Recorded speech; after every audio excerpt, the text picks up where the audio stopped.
Et salut les gens, c'est Maxiam, c'est un vrai plaisir de vous retrouver aujourd'hui les amis pour une nouvelle émission. Un petit podcast consacré cette fois-ci à Farming Life in Another World. Et oui, je sais, encore un isekai. Et oui, ça commence à faire beaucoup, ça commence à se voir Maxiam, hein, qu'au fond de toi tu veux pas l'avouer, mais t'aimes ça, vas-y, avoue, dis-le. Non les amis, enfin c'est pas que j'aime pas ça, c'est que là, on a la chance cette saison d'avoir quelques isekai assez intéressants et qui sortent un peu de l'ordinaire. En plus, ce dernier, en plus de pouvoir vous proposer une critique assez constructive et assez intéressante avec les qualités, les défauts, sans spoiler cette œuvre, je peux digresser sur un sujet encore bien plus stylé, bien plus important, un truc vraiment digne d'Arte, c'est qu'on va pouvoir parler de la place de l'agriculture dans le monde multimédia japonais. Donc franchement, les gars, je ne vais pas m'en priver. Pour une fois qu'on peut dire un truc hyper intelligent et hyper stylé, hyper constructif sur la chaîne, franchement, ça serait con de passer à côté. Du coup, ce que je vous propose, petit podcast comme d'habitude. Si tu veux cuire tes pâtes à côté, tu peux. Si tu veux rester focus sur la vidéo, tu peux également. Il y a un petit diaporama avec des illustrations. Si tu veux voir le chara design, comment dire, les couleurs, tout ça, l'ambiance de l'animé, tu peux également. On va donc commencer par voir un peu qu'est-ce que c'est, de quoi ça parle, avant de partir dans les hauteurs et dans les et de parler du gouvernement japonais. Ce qu'on va faire, hein, incroyable mais vrai. Donc, de quoi parle-t-on aujourd'hui? Je vous l'ai dit. On va donc parler de Farming Life in Another World, autrement dit, aka Isekai non-Billy Nuka, de son vrai petit prénom, qui n'est autre que du coup un isekai, un animé qui est sorti début 2023 et qui est disponible en simulcast sur ADN. Très important de le noter. Ce qui est intéressant, c'est que le studio d'animation qui est en charge, c'est le studio 0-G. Qu'a fait le studio G, ce même studio? Eh bien, c'est très simple. Il a fait Grand Blue. Et là, déjà, si tu connais un peu la chaîne, tu connais l'historique, tu te dis quoi, il a fait Grand Blue? Mais c'est chef-d'œuvre. C'est des bons gars. Rien que pour avoir accepté ça, c'est validé. Eh bien, tu aurais tout à fait raison. Mais ils ont fait également, attendez, je me le suis noté, euh, Science Falling in Love, attention, gros accent anglais, So I Try to Prove It. Petite digression, c'est la première fois de ma vie que j'ai des notes écrites, hein. C'est incroyable. La chaîne évolue, les gars. Bientôt, on s'envole. Et du coup, ce fameux animé, qui, je pense, a été une des rom-coms, il y a, je sais plus quand c'était il y a 1 ou 2 ans, il y a 2 saisons, je pense que vous n'êtes pas passé à côté. Du coup, en résumé, on a un studio qui est plutôt assez calé dans tout ce qui est rom-com, slice of life, comédie. Et ça tombe bien parce que c'est exactement le genre de cet isekai. Une dernière chose avant de commencer l'analyse. Cet animé est une adaptation d'un light novel qui est sorti en 2016, si je dis pas de conneries. Oui, en 2016. On peut citer en scénariste Kinosuke Naito, rendant à César ce qui est à César, et en illustrateur Yasumo.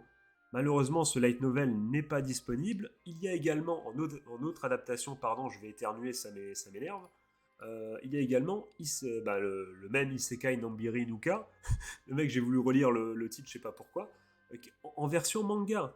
Et en plus d'avoir du coup le même scénariste et le même dessinateur qui passe du coup seulement Kara Designer, on a un vrai nouveau dessinateur, un vrai mangaka. Enfin, un vrai, vous allez voir que c'est assez cocasse, comme disent les jeunes. C'est Tsurugi Yasuyuki. Alors, c'est quoi sa petite particularité à lui? C'est que vous ne le connaissez pas sous ce blaze-là, mais les hommes de culture le connaissent pour certains doujins et certains hentai plutôt connus. Il est plus connu sur son autre blaze dans le monde un peu obscur, plus 18, que pour avoir fait, tu vois, des mangas, tu vois, je sais pas, sur la philosophie. Tu vois, il est plus connu pour ça. Ce qui te donne un petit aperçu du chara design et de possiblement le nombre de waifus on va pouvoir retrouver dans cette œuvre. Donc voilà. Donc, on revient à l'animé. Je t'ai dit donc que c'était un isekai. Ça a comme thème agriculture, autre monde, harem, réincarnation. Et maintenant, je vais te demander de te poser 5 secondes et de m'écouter, puisqu'on va parler du coup du fameux phénomène de tous ces mangas agricoles, mais aussi tous ces fameux jeux que tu vois dans, par exemple, les derniers Nintendo Direct, à l'E3, et où tout le monde s'est dit, mais bordel, ils essayent juste de copier Animal Crossing. Non, grosse erreur. Bien sûr que ça a joué, bien sûr que le succès d'Animal Crossing a fortement joué. comment dire, dans l'expansion et dans le fait qu'il y en ait tellement de ce genre de jeu. Mais ce n'est pas que ça, puisque bon, ce manga qui par exemple date de 2017, et ben ça correspond à une nouvelle tendance et surtout à un nouveau besoin. Puisque bon, pour ceux qui ne connaissent pas un peu le Japon à la base était une grande puissance agricole, ou en tout cas c'était un de leurs gros fonds de commerce. Malheureusement, l'agriculture se meurt, et quand je dis ça, c'est malheureusement au sens propre, c'est-à-dire que comme les agriculteurs, eh ben, c'est pas renouvelé, eh ben comment dire, la population qui travaille dans ce domaine commence à vieillir, et elle n'est pas remplacée. Pourquoi? Parce que les jeunes japonais ne rêvent, mais alors absolument pas de devenir agriculteurs, éleveurs, tout ça, de mettre la main à la pâte, ils ne veulent pas de ça. Ce qui pose un gros problème au gouvernement japonais qui a dû donc prendre des mesures. Et quelles sont ces mesures? Ça a été d'encourager fortement, même des fois de façon pécuniaire, c'est-à-dire en donnant des subventions, les œuvres de multimédia, les jeux, les histoires, tout ça, et comment dire, et d'aller toucher les jeunes à l'endroit où ils étaient le plus prenables, tu vois. Et finalement, c'était quoi? C'est les jeux vidéo, c'est les light novels, c'est les histoires, c'est tout ça.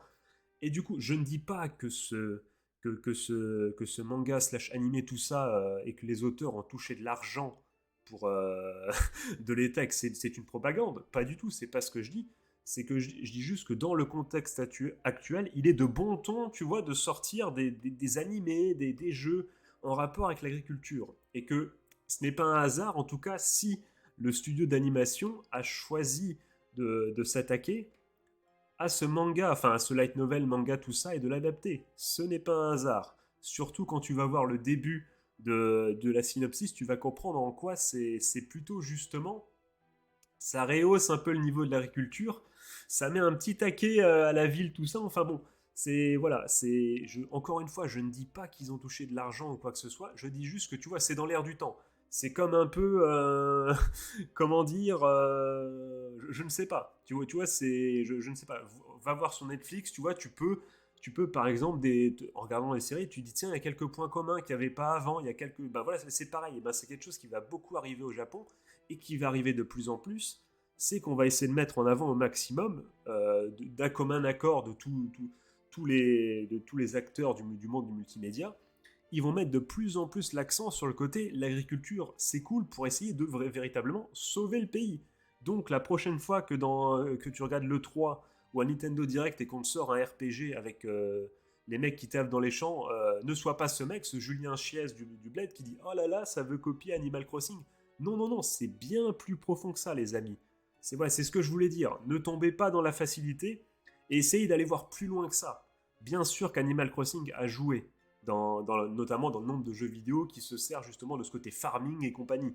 Mais ce n'est pas que ça. Dites-vous qu'à chaque fois qu'il y a un manga, quelque chose qui parle d'agriculture, c'est aussi dans le but de sauver le pays finalement. Euh, soit parce que l'auteur adore ça et se dit bordel, il faut que je sauve et que je mette en avant ce que j'aime, c'est-à-dire le côté un peu rural, un peu voilà, travailler dans le champ, tout ça, de son propre chef, soit parce que des fois, effectivement, il y a le gouvernement qui pousse derrière. Donc c'était une petite aparté. Je ne sais pas si si vous l'avez trouvé super intéressante. Moi, je pense vraiment que ça avait le mérite, enfin ça devait être dit, tu vois. Je ne sais pas ce que tu en penses. Moi, personnellement, encore une fois, c'est une belle précision, je trouve. Et je pense du coup qu'on va passer à la vraie critique sans spoil du coup de l'animé. Alors, petite synopsis de base, alors ça part sur un schéma très très classique. C'est un héros qui a vécu toute sa vie à la ville, évidemment, qui du coup est mort de fatigue, évidemment en travaillant à la ville, et qui du coup se retrouve devant un dieu. Sans trop vous spoiler, il finit par demander à devenir fermier, tout ça parce qu'il a vu dans une émission justement des idoles qui allaient, tu vois, qui retournaient à la ferme. Qui d'ailleurs, ce genre d'émission est justement en plus, dans la vraie vie, poussé encore une fois par le gouvernement pour essayer de faire en sorte que l'agriculture, comment dire, sa cote remonte, encore une fois, donc tout est lié, tu vois. Donc, c'est ce qui va se passer, le dieu un peu surpris décide que bah vas-y, let's go, et du coup va commencer une aventure, non pas sous le thème de la bagarre, tu vois, de la baston générale contre les dragons et compagnie, mais plutôt sur comment va-t-il réussir à survivre, comment va-t-il réussir à s'installer, à créer son champ, à créer ses champs, à créer sa ferme, voire plus, qui va-t-il rencontrer. Et c'est ça qui est un peu le cœur de l'animé. Là, tu vas me dire, Naxian, c'est zéro un peu. Moi, je veux un isekai, je veux que ça se tape, Kirito, tout ça. Euh, c'est là où je veux mettre un mais. Il faut bien se rendre compte que cet animé, il faut le prendre comme un animé d'ambiance et pas comme un animé d'aventure, d'action. Et oui, c'est très important. Le but en fait de cet animé, et comment ça va se... Je vais vous, comment dire, vous donner le schéma classique d'un épisode, vous allez très très vite comprendre. Généralement, le héros arrive, le héros pop, il nous fait 10 minutes de tuto où il explique, ben tiens, comment dire, faire des conduits qui vont me permettre de recycler l'eau usagée, pardon, les choses comme ça. Il le fait, tu comprends pourquoi il le fait, tu comprends comment, c'est plutôt bien expliqué. Et après, dans un second temps, il va rencontrer du coup un autochtone, j'ai envie de te dire, donc un habitant de ce monde isekai, qui est un monde vraiment classico-classique, c'est-à-dire elfe, je sais pas, nain, vampire, tout ça. Enfin, vraiment de tout. Tout ce qui fait femme dragon, tu vois, vraiment tout le. Vraiment le. Mais c'est fait exprès, tu vois, vraiment le isekai classico-classique. Et donc la deuxième partie de l'épisode, ça va être justement les interactions entre le héros et les nouveaux protagonistes qui vont arriver à l'appel. Et c'est un peu ça, tu vas découvrir d'un côté l'agriculture dans un premier temps, puis dans un second temps, tu vas découvrir le monde dans lequel il est au travers de ces rencontres. Puis finalement, comme sans trop spoiler, voilà, son groupe va s'agrandir, eh bien tu vas te mettre à plus ou moins aimer les relations entre les différents personnages. En plus, comme je te l'ai dit plus tôt, il y a pas mal de waifu, donc est-ce qu'il va y avoir un côté romance ou pas du tout?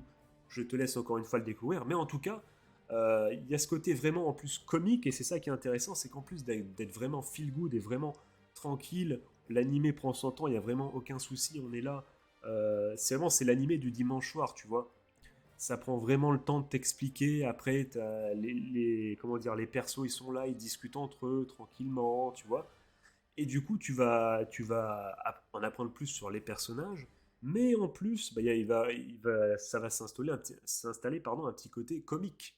Tu vois, forcément, le but aussi, c'est de rigoler. Plus il y a de persos, il y a de persos haut en couleur, surtout, plus les interactions sont drôles. Et c'est comme ça qu'au fur et à mesure, eh ben, tu t'attaches à la bande. Et finalement, bah, tu te retrouves à bouffer les épisodes et à te dire ah, celle-là c'est ma préférée, elle est drôle, ah, elle arrive, elle va faire sa vanne, tout ça. Enfin, c'est comme ça que ça va fonctionner. Et c'est plutôt sympathique, plutôt agréable. En énorme comment dire, point positif aussi, je note l'OST. Le compositeur qui s'est cramé le con. Alors ça, il faut que je vous en parle. Personne n'avait capté. Enfin, tout le monde d'un commun accord avait dit dans les coms que les musiques étaient plutôt bonnes. Sauf que Sauf que personne n'avait dit ah, c'est normal, c'est le compositeur de Fairy Tail. Parce que personne ne le savait. Sauf que dans l'épisode 6, ce con, il a balancé la max. Et là, on l'a reconnu tout de suite. Et donc, oui, donc gros point, comment dire, gros point positif de cette œuvre, c'est qu'en plus d'être hyper chillax et tout, hyper tranquille, on voit comment le chant évolue, on voit les persos cueillir des pommes, tout ça. Eh bien, il y a une super ambiance qui comment dire, en plus comment dire, est sublimée par l'OST qui est vraiment craqué de ouf, les amis. Franchement, l'OST, bah, c'est le compo de Fairy Tail, quoi, de Fire Force, de Belzebub, tout ça. Le gars, il est surpété, il a toujours été fort et il l'a encore une fois. Et du coup, ça participe à te créer une ambiance. En plus, l'animation 0-G, eh ben, comme ça bouge pas forcément, eh bien, ils peuvent s'appliquer sur les détails et nous proposer des chara design, une ambiance vraiment très très sympathique. L'animé est beau sans bouger, c'est pas un PowerPoint, tu vois. Il n'y a pas de Sakuga, il n'y en a pas besoin, ça ne combat pas. Mais c'est hyper sympa, c'est vraiment, ça pique pas les yeux, et donc en plus il y a une bonne ambiance sonore. C'est parfait, tu prends ton pied, tu voyages effectivement dans la campagne, avec en plus ce côté très sympathique, isekai, waifu et compagnie. Et vraiment, tout ça donne un mélange vraiment hyper sympa, comédie, tout ça, franchement, c'est hyper cool. Et c'est pour ça que je recommande surtout de vous mater ça, tu vois, en fin de soirée, t'as passé une journée de merde, et ben tu te lances ça, tu vois pas le temps passer, ça, voilà, tu t'amuses, des dialogues entre les persos, et t'apprends comment cueillir des pommes. Voilà, c'est pas méchant, ça mange pas de pain, mais quand tu vois notamment les animés qui vont arriver dans les prochaines saisons et la baston de ouf qui nous attend, eh bien franchement avoir un animé qui va nous calmer et nous poser tranquillement pendant un petit temps, du coup jusqu'à ce que ça arrive, ça fait du bien, tu vois. C'est franchement juste avant de dormir, c'est pépite. Comme ça, voilà, tu t'endors devant tout en restant attentif. Franchement, c'est hyper sympa. Ah, tu veux dire, Max Fian, cet animé n'a donc pas de défaut? Eh bien si, mon garçon, bah, le principal défaut, là je vais sortir une phrase d'ancien, il a le défaut de ses qualités. C'est-à-dire qu'effectivement, le rythme est très lent, forcément, vu que c'est basé sur les dialogues, tout ça entre les persos, les relations qui évoluent. Comment dire, on te fait un tuto quand même de 10 minutes sur l'agriculture. Donc si t'aimes pas ça, si t'es là pour le scénario qui avance, on apprend beaucoup plus sur le monde. T'en apprends sur le monde, mais c'est vachement nuancé, c'est au travers de dialogues, tu vois, c'est pas la grande aventure. Donc si t'es plus habitué à ce genre d'isekai, tu vas te faire chier, voilà, disons les termes. C'est soit tu te reposes tranquillement dessus, soit tu te fais épernument chier. Et donc voilà, donc je ne sais pas comment. Je ne peux que te conseiller encore une fois que de l'essayer dans un bon mood. Et de ne pas te lancer ça juste avant une séance de sport, ça n'a aucun intérêt. Encore une fois, animé d'ambiance, il faut être dans l'ambiance, comme un film d'horreur. Tu regardes pas un film d'horreur à midi, toutes les lampes allumées. Et ben là c'est pareil, tu vas pas regarder cet animé si tu veux si tu veux voir du Baki, ça n'a aucun intérêt. Mais donc bon, je me dois de le dire en point négatif, la narration est quand même assez lente. Sinon, un autre point négatif, et ça c'est toujours le même problème avec les isekai, c'est que souvent le héros est super pété. Là tu vas me dire, mais Maxiane, tu viens de me dire qu'il n'y a pas de baston dans cet animé. Donc c'est bon, c'est tranquille, je vais pas avoir ça. Bah oui, sauf que du coup il est pété en agriculture. Et oui, donc tous ceux qui aiment le côté un peu neketsuesque, et ben non, le gars va pas casser 15 fois sa planche, il va pas louper quand il veut construire une cabane, il va pas la louper 500 fois. Le but encore une fois, c'est qu'il soit plutôt bon pour que du coup, bah, justement, les persos qu'il rencontre restent avec lui, pour qu'on passe à la suite. Le but, c'est d'avoir un tuto sur quelque chose à faire, sur de l'élevage, de l'agriculture, de la construction de cabanes, de voir comment le camp évolue, tu vois. Le but, c'est ça, c'est pas de, comment dire, c'est pas de voir le héros échouer et se relever, ce n'est pas du tout le but. Donc si tu es là pour un shonen de base, eh ben non, c'est pas le cas. D'ailleurs, je crois que c'est un seinen de base même, hein. Je dis pas de conneries à confirmer. Est-ce qu'on l'a? Est-ce que les... Ah non, il dit type shonen, ils disent. Mais je suis... Oui, on va garder sur le shonen, mais bon. Dis-toi que c'est vraiment pas le but, hein. C'est pas du neketsu en tout cas. C'est vraiment le prota. Euh, J'avais cette petite phrase, je l'avais notée. Ça, je fais vraiment l'ancien dans cette critique. Je l'avais noté. Ce n'est pas le personnage principal qui va évoluer, c'est son camp. C'est le, tu vois, et tu vois, c'est sa ferme. Et c'est ça qui est intéressant.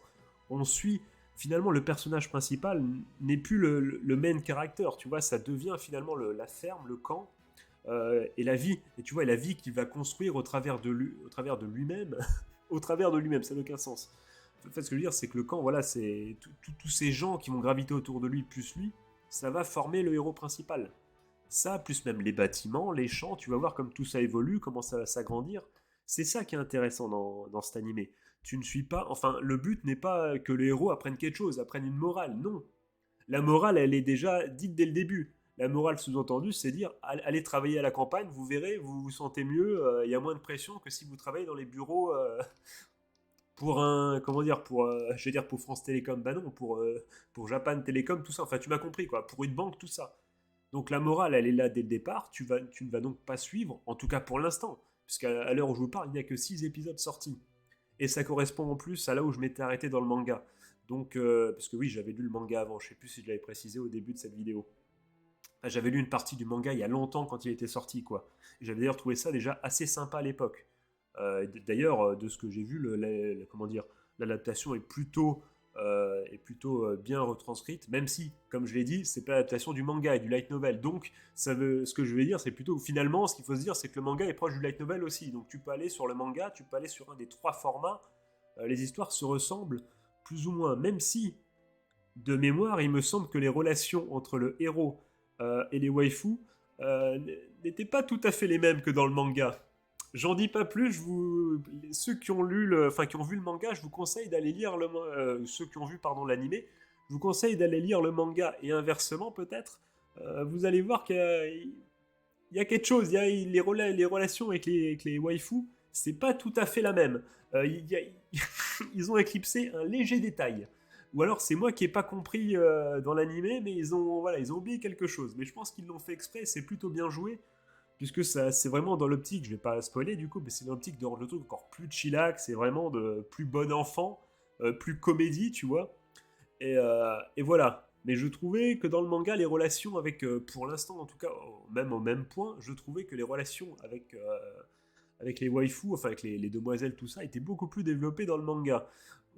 Parce qu'ils n'avaient pas mis sous silence un truc bien précis. Mais bon, je vous laisse le découvrir si vous voulez lire le manga, et ça n'a pas trop d'importance, peut-être que ça arrivera par la suite si vous regardez seulement l'animé. Et donc voilà.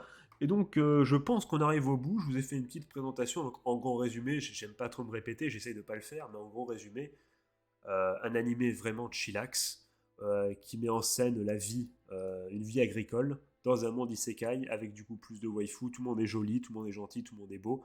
Quoique, est-ce qu'il va pas y avoir l'arrivée d'un peu de scénario? Je ne vous en dis pas plus. Allez découvrir l'œuvre. C'est plutôt sympa, ça change un peu, c'est frais. Vraiment, encore une fois, un animé à dévorer le dimanche soir avec un bol de lait chaud. Pas juste avant de faire un match de boxe, évidemment. Si t'aimes ce genre de manga, d'œuvre, franchement, vas-y, fonce. Et ceux qui sont fans justement d'isekai un peu plus motivés, un peu plus rapides, un peu plus péchus, ça peut être aussi l'occasion de, voilà, de se calmer un peu, de souffler. Moi, franchement, je passe un bon moment dessus et je vous le recommande. En tout cas, je vous recommande de tester. Voilà, donc ceci conclut, je pense, cette critique. N'hésite pas à me dire ce que tu en as pensé dans les coms. N'hésite pas à me dire ce que du coup tu as pensé de l'œuvre. Notamment est-ce que tu as la même sensation que moi si tu as lu le manga et vu l'animé? Est-ce que tu as est-ce que tu as vu cette différence comme moi ou pas du tout? Dis-moi ce que tu as pensé de l'animé si tu l'as vu. Dis-moi si tu comptes le commencer. Enfin bon, dis-moi tout ça dans les coms et moi je vais te souhaiter une bonne journée, une bonne fin de soirée, un joyeux Noël, c'est jour de Noël. Je te fais des gros bisous. C'était Maxiane. Ciao, ciao.